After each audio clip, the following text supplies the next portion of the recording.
হত্যার দায় নিয়ে স্বরাষ্ট্রমন্ত্রী, সড়ক পরিবহন সেতুমন্ত্রী, আইনমন্ত্রী এবং শিক্ষামন্ত্রীকে অবিলম্বে মন্ত্রিপরিষদ থেকে পদত্যাগ করতে হবে।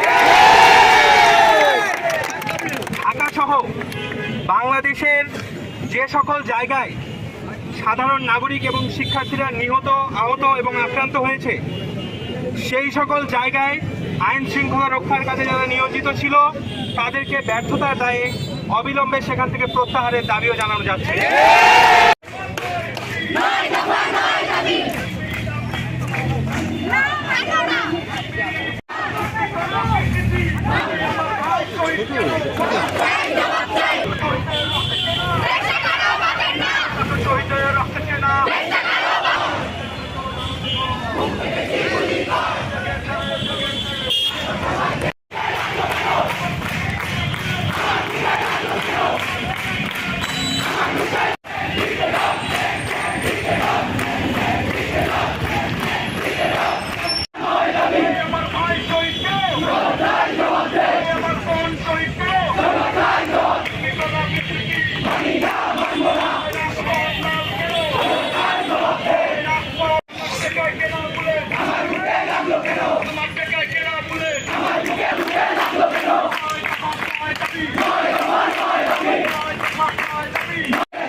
বাংলাদেশের অন্যতম ঢাকালিপ্ততার এবং ব্যর্থতার পরিচয় সুস্পষ্ট হয়, তাদেরকেও তাদের পদ থেকে অবিলম্বে পদত্যাগের দাবি জানানো হবে।